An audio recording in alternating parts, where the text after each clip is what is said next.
শ্রাবণের এক মেঘলা সকালে স্কুলে ঢোকার মুখেই হেড স্যার সবার সামনে দাঁড়িয়ে ঘোষণা দিলেন, আজকে ক্লাসে নতুন এক বিশেষ পদ্ধতিতে পড়ানো হবে, ব্রেইন ডেভেলপমেন্ট ক্লাস। এই পদ্ধতিতে ছাত্রদের মগজ ঝাঁকিয়ে দেওয়া হবে, যাতে তারা হেয়াব হয়ে না থেকে চাঙা হয়ে পড়ে। এ কথা শুনেই সবার মুখ গম্ভীর হয়ে গেল, কিন্তু বল্টু, সে তো উল্টো হেসে কুটি কুটি। তার পাশের বন্ধু রাজু জিজ্ঞেস করল, রে বল্টু, তুই হাসছিস কেন? শুনলি না মগজ ঝাঁকাবে? বল্টু বলল, এই তো চান্স, আমার মগজ তো এমনিই ঝাঁকানো, এখন ঝাঁকালে যদি একটা আইডিয়া পড়ে তাতেই লাভ। এই বিশেষ ক্লাসটা নেওয়ার জন্য এসেছেন মিস্টার গোজেন চ্যাটার্জি। উনি শুধু পড়ান না, উনি নিজেকে বলেন মস্তিষ্ক মেকানিক। উনি নাকি ছাত্রদের ব্রেইন রিফ্রেশ করে দেন, ঠিক যেমন মোবাইলের র্যাম ক্লিয়ার করা হয়। গোজেন স্যার ঢুকেই ঘোষণা করলেন, আজ আমি তোমাদের মগজের এক্সারসাইজ করাবো। চোখ বন্ধ করো, কল্পনা করো তোমরা একটা পাঁঠা, তোমাদের সামনে এক বাঘ দাঁড়িয়ে আছে।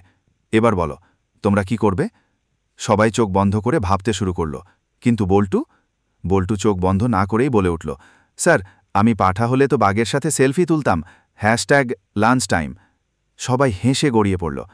গোজেন স্যার একটু বিরক্ত হয়ে বললেন, বল্টু, আমি চাই তুমি ভাবো, অনুভব করো, ভয়, আতঙ্ক, না যে কোনো সময় একটা ভয়ানক ঘটনা ঘটতে পারে।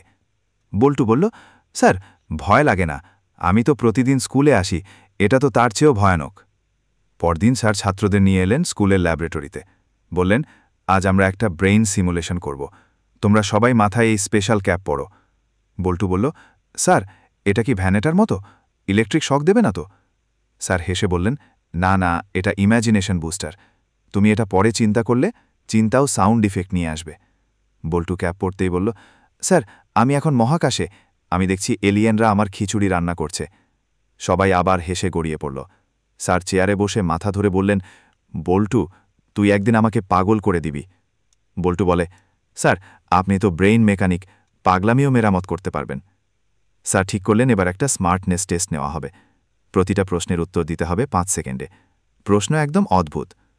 প্রথম প্রশ্ন, একটা লোক এক হাত দিয়ে ছাতা ধরে অন্য হাতে সাইকেল চালায়, মুখে আইসক্রিম খাচ্ছে, তো সে কোন দেশে আছে? সবাই চুপ, কিন্তু বল্টু বলে, স্যার, সে ইউটিউব চ্যানেলের জন্য ভিডিও বানাচ্ছে, দেশ লাগবে না, ভিউ লাগবে। দ্বিতীয় প্রশ্ন, একটা মাছ বিএসআই চালাতে পারে কিনা? বল্টু, পারে, যদি সে জলচালিত সাইকেল বানায়। আমি এমন একটা ডিজাইন করেছি, শুধু ইনভেস্টর লাগবে। স্যার এবার সোজা বললেন, বল্টু, তোর মাথার মধ্যে কি গোলমাল চলছে? তুই কোন গ্রহ থেকে আসছিস? বল্টু, স্যার, আমি তো আপনাকে বলেছিলাম আমি মস্তিষ্ক মহাকাশ প্রজেক্টের প্রোডাক্ট। প্যারেন্টস ডেতে গোজেন স্যার ঠিক করলেন ছাত্রদের এক্সপেরিমেন্টাল ক্লাস লাইভ দেখাবেন অভিভাবকদের। বল্টুকেও সামনে বসিয়ে রাখলেন, যাতে সে বেশি কথা না বলে। স্যার বললেন, এই ক্লাসের মূল উদ্দেশ্য হল ছাত্রদের চিন্তাশক্তি বাড়ানো। এখন বল্টুকে একটা প্রশ্ন করি, তুমি বড় হয়ে কি হতে চাও? বল্টু উঠে দাঁড়িয়ে মাইক হাতে বলল, স্যার, আমি বড় হয়ে স্যার হতে বলে। দারুণ, কেন হতে চাও? বল্টু উত্তর দিল, কারণ তখন আমিও ক্লাসে হেলান দিয়ে বসে ছাত্রদের নিয়ে ভিডিও বানাতে পারবো। টাইটেল হবে মস্তিষ্কের মেলা, স্যার বনাম ছাত্র। পুরো হলরুমে হাসির ঝড়, অভিভাবকরাও হাততালি দিয়ে উঠলেন। স্যার বললেন, তুই তো দেখছি আমাকে ইউটিউবে ভাইরাল করে দিবি। বল্টু কাজ ঝাঁকিয়ে বলল, স্যার, ভাইরাল তো এখনকার যুগের আসল ব্রেইন এক্সপানশন। আমি হিরো, আমি ক্যামেরা। শেষে হেড স্যার এসে বললেন, বল্টু আর গোজেন স্যারের কম্বিনেশনটা রাখতেই হবে, এই স্কুলের ব্রেইন এখন পুরো শহরের মেইন এন্টারটেনমেন্ট। বল্টু হেসে বলল, স্যার, আজ ক্লাস শেষ, তাহলে আমি এখন রিসার্চ করতে যাব, কিভাবে একটা টিফিন বক্স দিয়ে রকেট বানানো যায়। গোজেন স্যার আর কিছু বললেন না, শুধু বললেন, এই ছেলেটার মাথা আমারও বোঝার বাইরে।